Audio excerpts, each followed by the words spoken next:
All right, welcome AP World History students to your Chapter 20. This is the increasing influence of Europe. Really your late Middle Ages stuff here. It'll be kind of the last time we see Europe before they go through the Renaissance and scientific revolution and all that fun stuff. All right, so we'll finish up with the very late Byzantine Empire.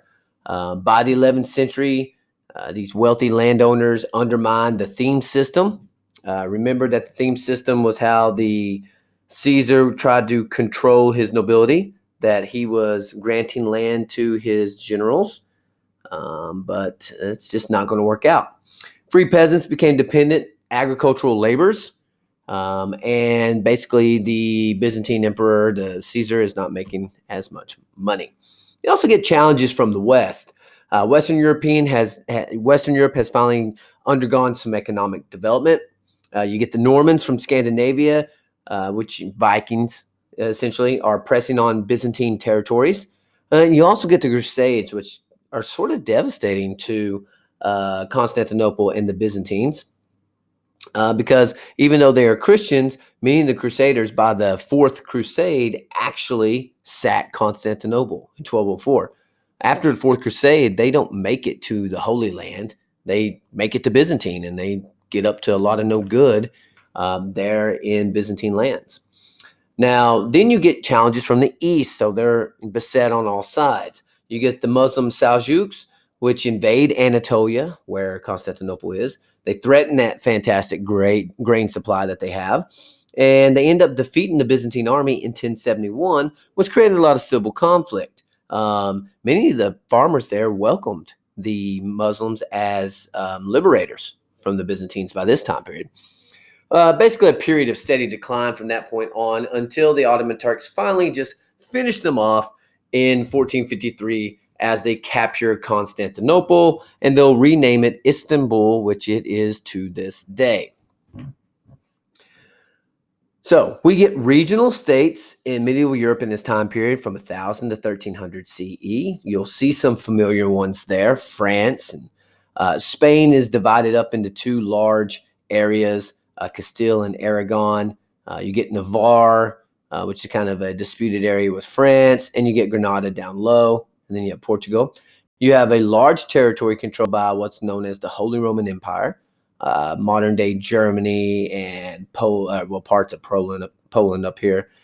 Prussia's in there, Austria, northern states of Italy.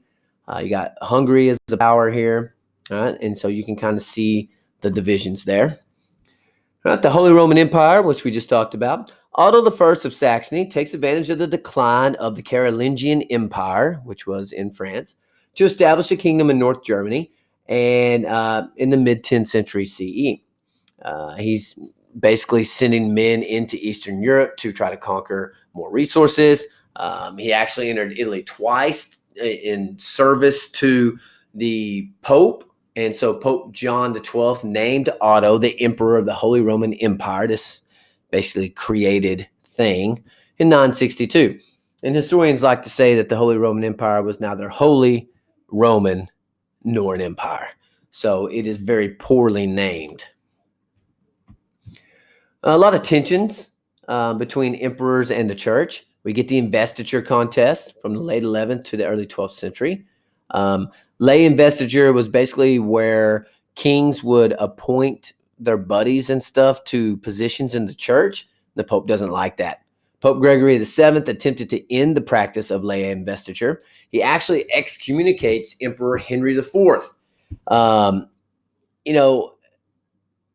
Excommunication being a powerful weapon of the church, and sometimes they even had to go to something called interdict. If a king did not seem to care that he was excommunicated from the church, a pope could issue an interdict, which meant that any vassal to that king was denied salvation as long as the interdict was on that king.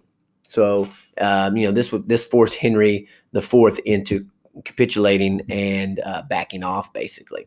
So German peoples took the opportunity to rebel. And while they were put down with a lot of difficulty. And so again, they're letting the church be the big dog here. Frederick Barbarossa Also, Frederick I had this red beard. He was very easily identified. I believe he actually drowned crossing a river. They're crossing a river in their armor, and he fell off the side and drowned, sadly. Um, he attempted to absorb Lombardy, northern Italy, but the popes didn't want him to have that much power, so they basically asked for help from other European states and forced Frederick to back down. And that's typically the case in Europe. They have a lot of balance of power issues. They don't want anybody gaining too much territory or too much power. You get regional monarchies in France and England. In France, you get the Capetian dynasty, founded by Hugh Capet. He takes place of the last Carolingian emperor in 987. And when he first takes over, he really just controls Paris, and that's about it. But he's slowly going to expand his authority out from Paris. We get the Normans, who are going to cross the English Channel and invade England in 1066 under William the Conqueror. And this changes English history forever. These Normans dominated the Angles and Saxons and other Germanic groups which had migrated to England well before them. The Normans are going to bring over their language, kind of a Frenchy Norman language, and it's going to change the Old English. If you were transported in a time machine to England before William the Conqueror, you wouldn't be able to understand those people. All right, in the Iberian Peninsula, which is Spain and Portugal, you have some things going on as well. Muslims had controlled the Iberian Peninsula from the 8th to the 12th century. From the 11th century on, however, Christians are going to begin conquering Spanish Muslim territories, something called the Reconquista. And in the late 13th century, Muslims remained only in the southern part, closest to northern Africa, in an area known as Granada. All right, and there's tremendous growth in the agricultural economy, increasing development of arable lands, arable meaning farmable, which minimized the threat of invading nomads. They cleared swamps, forests. They've got better technology, better agricultural techniques. They're rotating their crops. Before you would grow one crop all the time, and that crop would eat up all the nutrients in the soil. And within a couple of years, that ground wouldn't grow anything. Well, they figured out that if you switched your crops, you rotated your crops, that the soil would remain arable for a lot longer. And they're bringing in beans and these new crops and stuff to do this with. They invented horseshoes, and you got horse collars to carry plows and things like that. Horses were faster than oxen, so they made better beast of burden there for farming. And of course, all of that will lead to a population growth in Europe in this 500-year period, as you can see. You get a revival of towns and trade that you really haven't seen since the old Roman days. Urbanization, people flocking to the cities, follows the increase in food supply. We simply don't need as many farmers.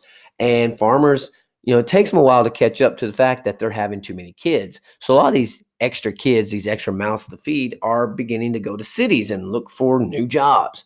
You get specialization of labor. And of course, the early beginnings of textile production, people beginning to make clothing. In this time period, a lot of times it is people taking cloth home and making shirts and stuff and then selling them in a market type economy. Mediterranean trade. Italy is in a very good area. They're in the middle of the Mediterranean. They're in between Western Europe and the luxurious East, meaning the Muslims, India, and China. So that's going to make them prosperous, more prosperous than the other European states for a while. Italian colonies were established in major ports of the Mediterranean and Black Sea. Again, a lot of wealth begins to flow through Italy, but they're going to have competition. The Hanseatic League, or the Hansa, which was an association of trading cities in kind of north central Europe, controls trade in the Baltic and North Seas, Poland, northern Germany, and Scandinavia. Got all these cities that are part of a trade guild, if you will. Like they work together to manipulate prices and protect each other and kind of make each other wealthy and stuff. And here's a map of major trade routes. You see there's quite a bit of trade going on. You can see how Italy, being here in the Mediterranean, is in a very good area. You got trade on Northern Africa here, old Byzantine Empire here, and all these roads are going to link to the Silk Roads and get you trade from, from China and India and all that. This map has Hanseatic cities, and you can kind of see their location, northern and north central, and they're going to work together as a force. There's some social change that goes on in this time period as well. You kind of got to understand what's existed in Europe to this point, and it was basically the three estates. Very simplified. This is oversimplified. Essentially, some historians said, in that day and time, there were people who pray, people who fought, and people who worked. So clergy, knights, and peasants. But again, it was an oversimplification of what was far more complex in reality. You had the code of chivalry that the nobles and knights followed. It was sponsored by the church to minimize fighting among Christians. A lot of these knights were bullies and thugs, and the church is trying to get them in order and get them in line. And so they've invented this code of chivalry where you have three codes you follow. You got to serve your earthly lord, your heavenly lord, and you fight for your lady love. Technically, Knights dedicated his efforts to the promotion of Christianity and protection of women. Again, it goes with our three things. They're protecting women and their heavenly Lord, and they're going to, of course, serve their earthly Lord. Troubadours, term you should know, basically is traveling poets, musicians, entertainers, people that go around entertaining the nobility. They borrowed Islamic traditions of love poetry. So, they have these sappy songs that they play at these castle balls and stuff. But troubadours are good at spreading cultural ideas to Europe, and they become very popular among aristocratic women who like hearing these love poems. A major supporter was the very powerful Eleanor of Aquitaine. Aquitaine was a region in France, and she was an unusually powerful woman for the time period. So she's basically a patron of troubadours. The popularization of the idea of romantic love and refinement of European knights. There's a lot of romanticism that goes, especially today, when we look back at the knights, that they were slaying dragons for maidens in distress and all that. It's been popularized in cartoons, movies, and stories. A little bit far off from actual reality, though. Now, in addition to the class of those who work, being peasants in the earlier slide, you also have merchants, traders. You have artisans, people who are skilled laborers. An artisan can do things that the average person can't do. Physicians, doctors. You have lawyers. So you have people who don't fit into those who pray, who don't fit into those who fight, and you can't lump them in there with peasants because they're simply not the same. So these group of people fit rather awkwardly into the framework of medieval political order. And by the late 11th century, towns demand charters of integration for greater self-government. So that's important. What you have is towns beginning to break away from the aristocrats, from the nobles.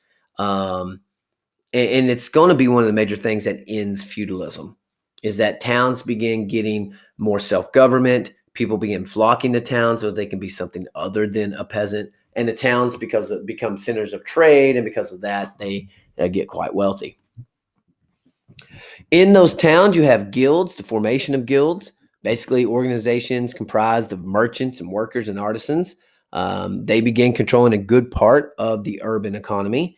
They're going to make sure that if you are a mason, a stonemason, and you move to the city and you open up a business, with masonry, and you're not part of the guild, the guild is going to not be happy with you, and they can run you out of business because you represent them. If you're doing shoddy work, well, then people are like, oh, well, don't buy from the stonemasons. They don't do good work, and that affects their business. They don't like that kind of stuff, and some of these guilds could be pretty dangerous. So they're going to have price and quality control. You better be doing good work, or you're not going to be in the guild and you're going to be out.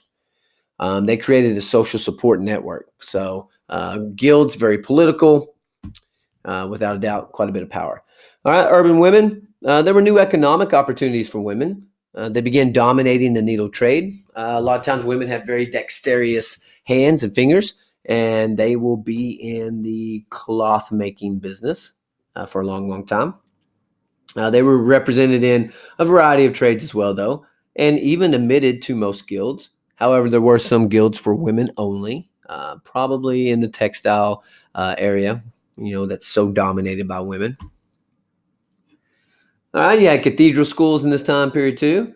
In the early days, European society was too unstable to provide institutions of advanced learning. That's why it got that nickname, the Dark Ages. But now things are stabilizing, the economy is up, food production is up, and now we can look towards advanced learning and we can try to catch up to other regions that maybe the Western Europe has fallen behind. You get some rudimentary education at monasteries, the occasional scholar at courts, and in the High Middle Ages, this period from 1000 to 1300, increasing wealth makes education possible. Schools often were based in cathedrals, so church here you have schools and churches being combined. The curriculum consisted of Latin writings. You get Latin literature, philosophy of the Greeks, some law, medicine, theology. You also see the formation of universities in this time period. Academic guilds formed in the 1100s, both student and faculty organizations. Higher standards of education were promoted. You started building curriculums and things like that. And treatment of students in town became a major source of concern. Really, in these first days, universities were wherever a professional stopped to talk, and you had people who followed them around to soak in their wisdom and knowledge. The Europeans are heavily influenced by Aristotle. And Aristotle's often wrong. He has great philosophy, but he's in science, but he's often wrong. And when we get to the Renaissance, you're going to see that. But he definitely influences Western Europeans for a long time. There were Latin translations of Byzantine Greek texts begin to circulate in Europe because remember, you have this split, and Latin is the common language of Western Europe, and Greek is a common language of Eastern Europe and Byzantine areas. Jewish and Muslim scholars provided other translations from Arabic translations. Really, the Muslims do us a solid. The Muslims saved a lot of the old Greek manuscripts and transcribed them. And so now Europe is beginning to dip into that pool of knowledge, and they're fascinated with the Greeks and the Romans, and it's going to help change European society. Name you should know, St. Thomas Aquinas. He was a major proponent of something called scholasticism, basically taking the church and Christianity and mixing it with Aristotle's philosophy. All right, so scholasticism, know that term. He's going to be there in the University of Paris. All right, population at large remained unaffected by scholasticism. They are Holy Roman Catholic is what they are.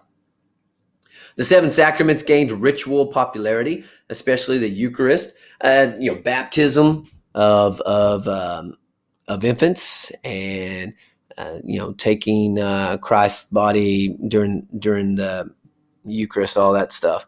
Devotion to saints, they love these saints, and they have pilgrimages and relics such as body parts of dead saints and stuff. This is all Catholic religion here. The veneration of the Virgin Mary, Jesus's mother. All right. Rebellion against perceived materialism of the Roman Catholic Church, an early one. And listen, it's not perceived. There is materialism happening in the Roman Catholic Church. It's a good institution. It does a lot of things for society, but it has grown corrupt over the years, and you have more and more corrupt popes. Eventually, that's going to result in the early 1500s with the Reformation. So we're getting there. St. Dominic and St. Francis created orders of mendicants. Basically, they're these begging monks who took vows of poverty and stuff because, hey, we're trying to show you that the church isn't materialistic, that Jesus talks about how it's easier to get to heaven being poor. These are religious zealots, very opposed to heretical movements. They don't take kindly to you talking against the Catholic Church.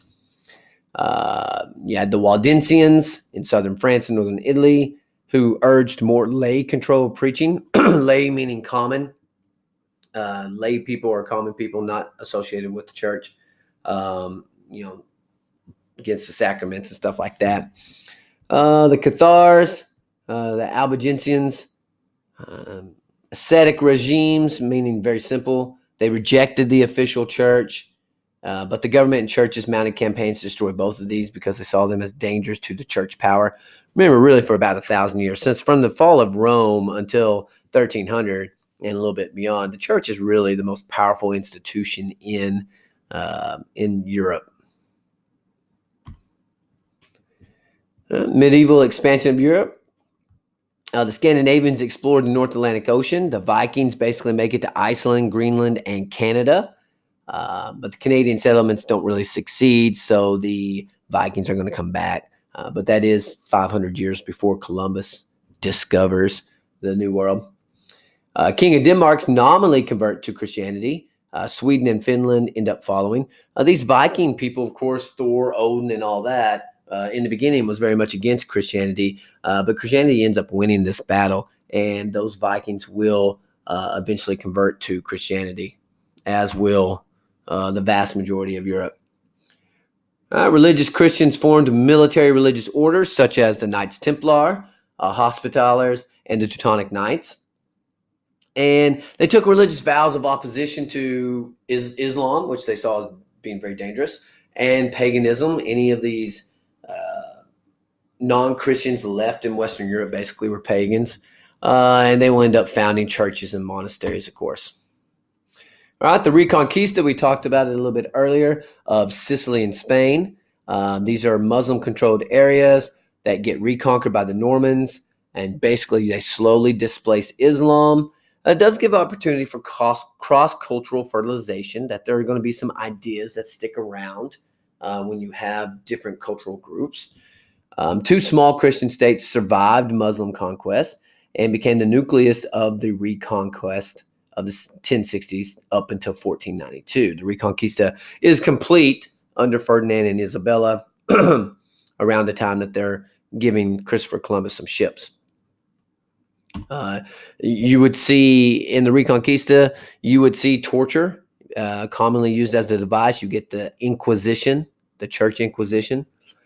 All right, beginning of the churches going to happen under Pope Urban II, who calls for liberation of Jerusalem from Muslim control in 1095. And he says God wills it. In reality, he's trying to take control of feuding lords and knights, and basically, you know, if he can deal a blow to the Muslims at the same time, that's great. He's going to tell people if you die on crusade that you get automatic pass to heaven. So there'll be many people who sign up to go fight in the Crusades. You know, for them, the worst thing that can happen is they get a free ride to heaven. You know, best thing is they can go plunder and free the Holy Land and get rich doing it. So there are a lot of people that go on the Crusades for sure. First Crusade's really the only successful one for Christians. Happens from 1096 to 1099. Pretty organized, good leaders. They end up capturing Jerusalem, mostly due to the fact that the Muslims kind of weren't ready and they were poorly organized at the time.